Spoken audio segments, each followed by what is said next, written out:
Poland is located exactly in the center of Europe, which gives the country easy access both to Eastern and to Western markets. We have a highly well-developed and still growing, rapidly expanding highway infrastructure. There is also an open Belt and Road, so-called the New Silk Road connection from Poland to Chengdu in China. So that is really a vast amount of space that can be covered. Poland also has a sea with 4 large seaports and a deep water container terminal.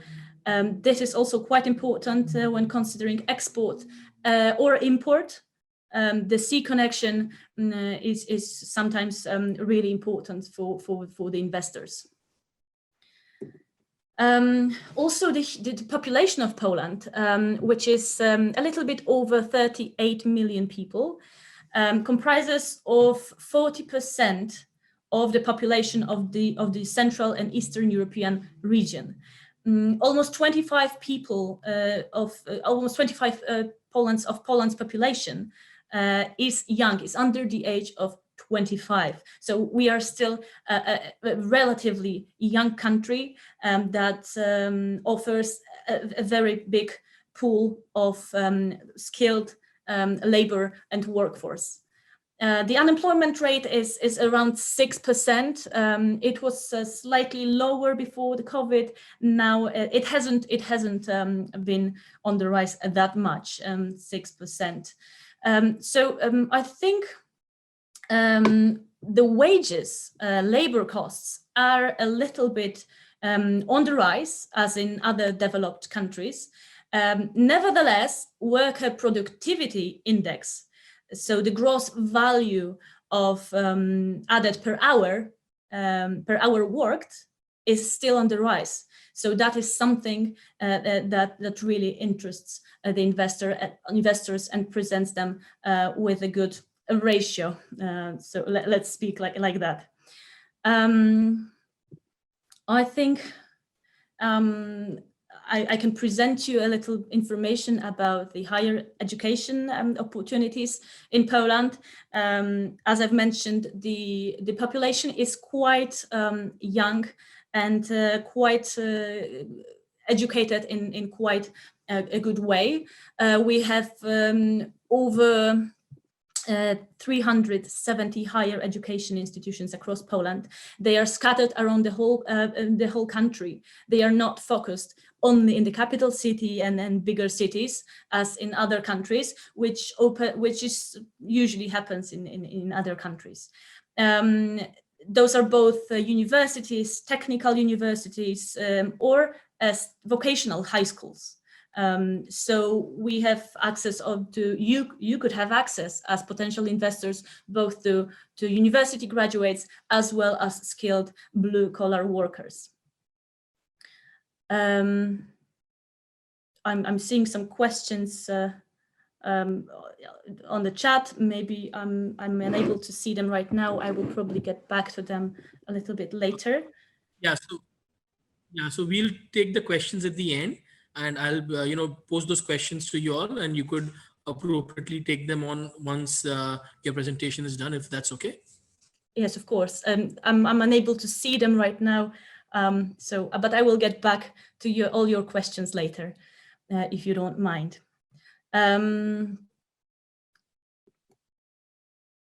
Investment climate in Poland is considered very good, as a very good investment climate. Almost according to a study from 2019 made by Grant Thornton and HSBC, most of the investors, foreign investors that already are in Poland, said they would invest in Poland again. It's a 94% response was yes. We get the highest scores from the investors from United Kingdom and from China, than from our closer neighbors such as Denmark and Germany. Key industries in Poland that are really getting a lot of, let's say, attention nowadays is the industry. Predominantly, we became an electromobility hub for the whole Europe. There is an automotive and electromobility sector that employs really a big amount of people. You can see some of the companies mentioned below. It is a constantly growing market right now. Almost over 1,000 automotive companies are already present in Poland. There is also an aerospace sector that is quite, the production manufacturing sector that is also quite robust in our country, as well as business services sector. As you remember, there are also already present Indian companies. And in the business services sector, especially, it employs a lot of people, and we have quite a few business services centers that export also the services abroad. The research and development, as we know, especially European Union is really focusing on the research and development sector right now. It is still growing in Poland, as you can see, quite a lot of people employed right now, and it experienced one of the highest growth in the past few years. We are also the key sector. One of the key sectors is also food processing and electronics and white goods. Here you can see the map of prioritized sectors, as I've mentioned them a little bit, and the clustering potential. So where all the companies, major companies, are locating their companies, which provides a good investment climate in those regions. We've got biopharma, so drug production, biotechnology, medtech, also heavily growing, cloud and IT services. This is a big thing happening right now, especially with the Microsoft cloud being implemented in Poland. Electronic and cars, they are all clustering to create better opportunities for investment, better flow of between the companies, offering new opportunities. Poland offers quite an interesting package of public aid, or so-called state aid. State aid supports new investments. As you can see on the map, it shows the maximum levels of support right now. The level of support is different in different regions, and additional points are given if the company is not considered a large company. If it's smaller, then the amount of public aid, and that is, for example, tax exemptions, tax reliefs, or even cash grants from the government that the company can receive. As you can see, the maximum public aid support given without even consulting with the European Union can reach up to 37.5 million euros for investment projects. We, as my team at the agency, the Center for Strategic Investments, we really focus on helping people and being like a one-stop shop when it comes to state aid, helping realize the potential and the available instruments that are available for companies. I'm talking about corporate income tax exemption. It could be up to 15 years tax-free. There are cash grants for investments, both strategic and innovative. Real estate tax exemptions or some support for employment offices. This is a quick summary. As I've mentioned, the pool of investment incentives is quite broad. As you can see from the EU funds, we have managed Poland as a member of European Union, well, the single market, the free trade, the free movement of citizens, this is or a common agricultural policy. Those are all cornerstones of Poland's economic foundations. And Poland is the largest beneficiary of European Union's financial programs. For the next years, so from this year to 2027, Poland is to receive 133 billion euros from the EU budget in the form of direct grants or privileged loans. And we are projected to receive, we already have received in the last period, over 82 billion euros funding. So there is a big opportunity to use not only incentives on a national level, but also international incentives. The areas which are mostly supported or most interesting are of course R&D, innovations, environment, human resources, and small medium enterprises companies. The enterprises, those are the key factors of success mostly, but nevertheless other projects are also eligible for the support. As a quick summary, I would just like to say why Poland is a good place to invest. As you can see, a vast pool of highly skilled labor, big international markets, possibilities to import and export. We are the 5th biggest country in the European Union with a quick and easy access to European Union market. The academic hub is also happening here, and we are considered a business-friendly environment thanks to the well-developed infrastructure and the attractive investment incentives, that is a state aid that is available. Thank you. That is from my presentation. Let me just now, maybe, I don't know if the next point is the Q&A session or should I focus on the next is the Q&A session.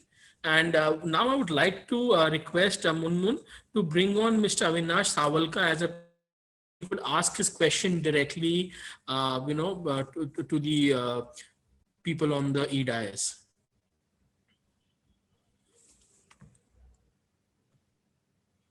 Yeah, Mr. Sawalka, please go ahead and ask your question.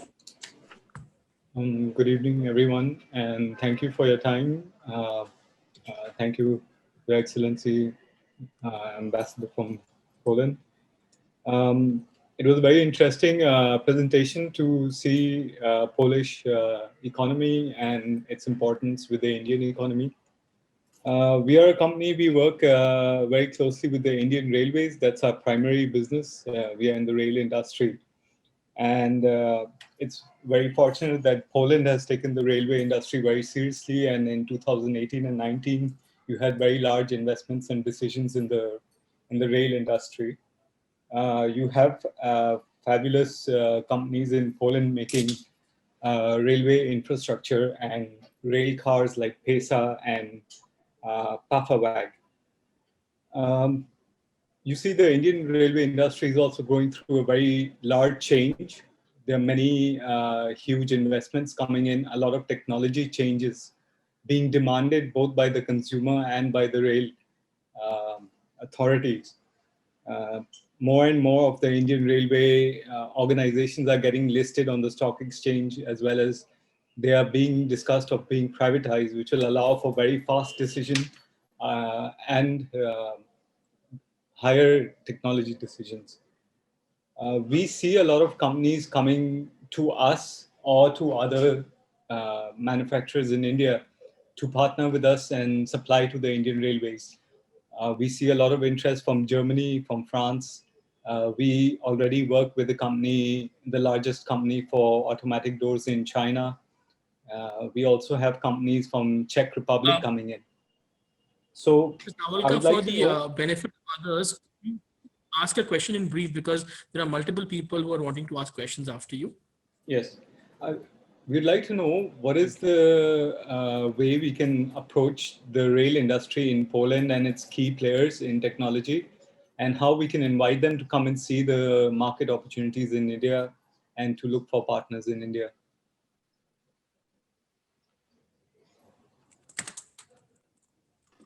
Can I answer the question just shortly? Yes, please. It's a great question. We just recently received the query from a Polish company into electric parts for railway.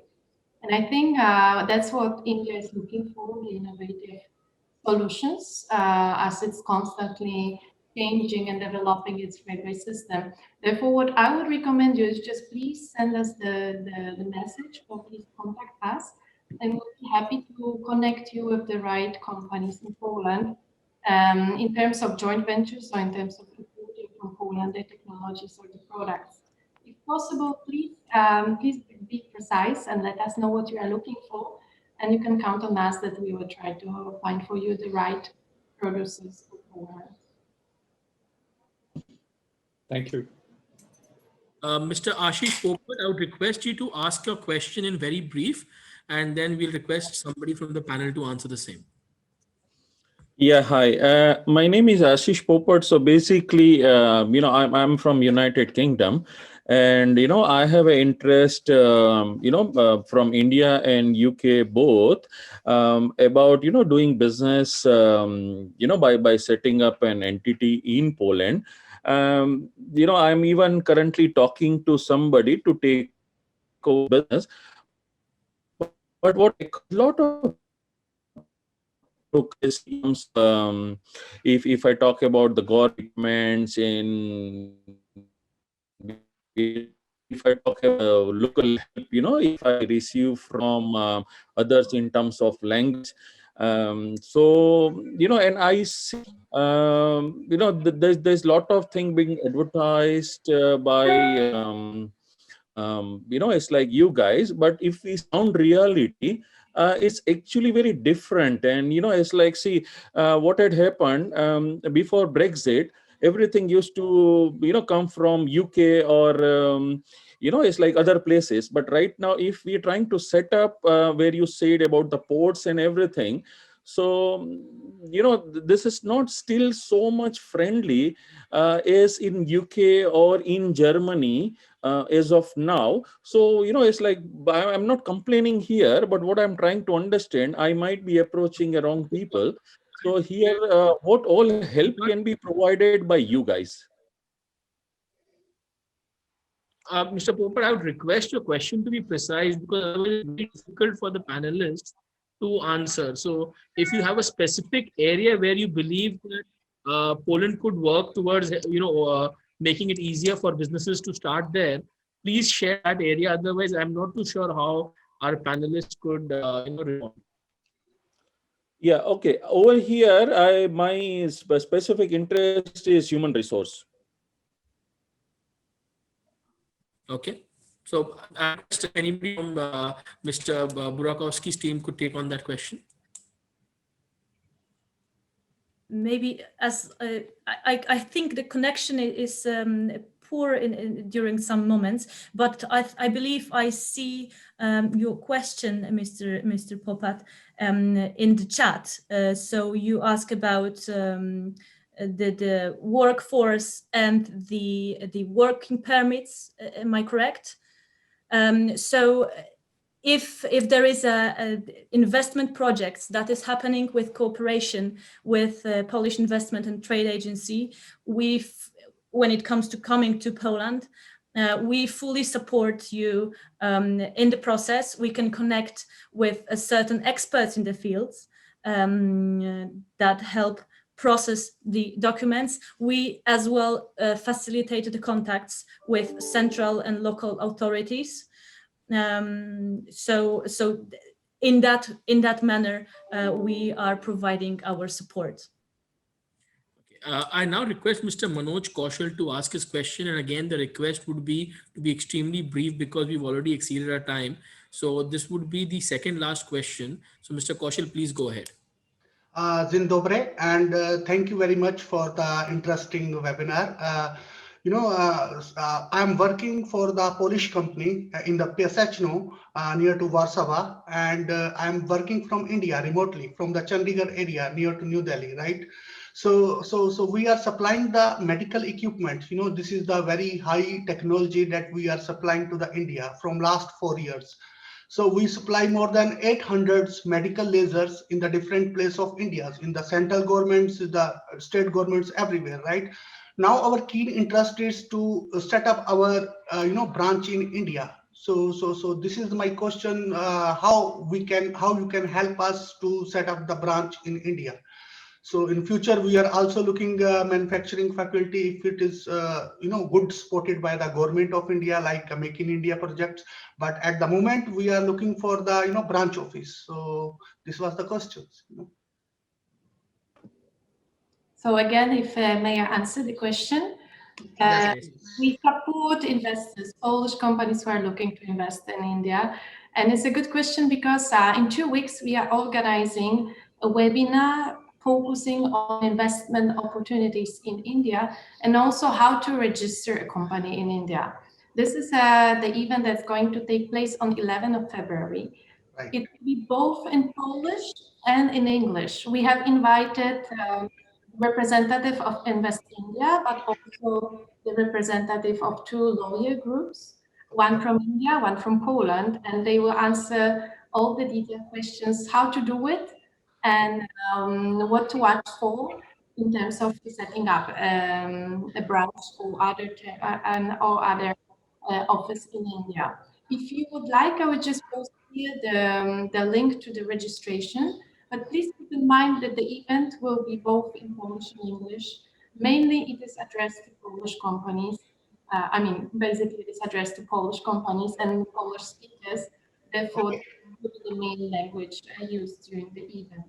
So I Okay. will post the link to the webinar, and please sign up. And later, if you have any questions, we would be also happy to help you with the suggestions how to open the branch office here.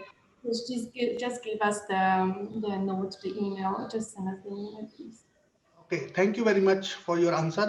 We are considering the next webinar, and I will also invite the owner of the company, Mr. Yasin Pakora. So he will also present in that webinar. Thank you. Thank Thank you. With these words, I'd like to officially extend a hearty vote of thanks, but I would request our council chair, Mr. Mahesh Kayal, he heads the Foreign Trade Council and Merchant Chamber of Commerce and Industry, to give a formal vote of thanks. But before that, I'd like to mention a very interesting trivia. Ambassador sir, your chief counselor officer of Kolkata was actually ours 20 years ago. He was a deputy secretary at the Merchant Chamber of Commerce and Industry 20 years back. So, I think what was our loss has been your gain. And I wish Joydeep Roy all the very best in his career. But he has been a part of us at one point in time. So, you're still part MCCI. Mr. Kayal. Yeah. Good evening.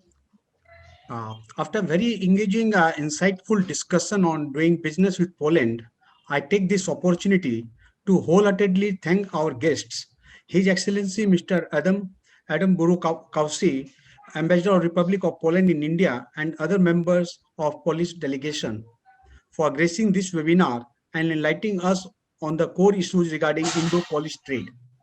We are grateful to you, sir, for shedding light on how to increase trade and investment between the two countries. I sincerely thank all the representatives of the press and electronic media for their kind presence and continued support to us. With these few words, I express my heartfelt thanks to the members of our chamber, friends, and business associates for their gracious presence at this session. I now propose a hearty vote of thanks to His Excellency Mr. Burakowski and request you all to carry this with acclamation. Thank you very much, sir. Thank you.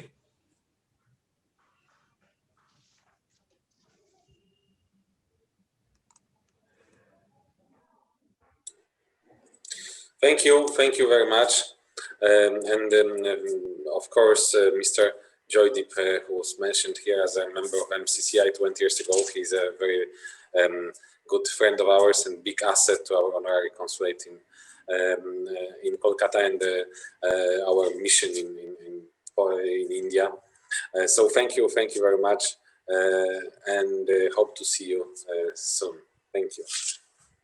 Thank you very much, Your Excellency. Thank you, everybody, and it's been wonderful to be associated with this program. And my association with MCCI goes back 20 years, as Mr. President has said. So it's been wonderful, great listening to all the presentations and a lot of insights, and hope to all to see each other very soon enough. And thank you once again. Dzień dobry. Ma'am, we would like to get the link for the session which you are proposing in the February for the Indo and police investment in India, and quite a few members of chamber may be interested in joining that. Yes, I think I've already shared it. Yes, I already shared it in the chat. But just if you would have any more questions, Mr. Joydeep has my email address, or just please contact us through the contact form. We'll be happy to help. I'd love to join that. Thank you. Okay. Hey, thank you for participation. Thank you very much. Thank you very much. Thank you. Thank you very much. Thank you. Thank Thank you, you. Vada. Thank you, Zofia. Thank you, Thomas. Thank you, Mr. Garodia. Thank you, Mr. Kiat. Thank you, Mr. Thank you, Your Excellency. Thank you. Bye-bye. Goodbye. Bye-bye.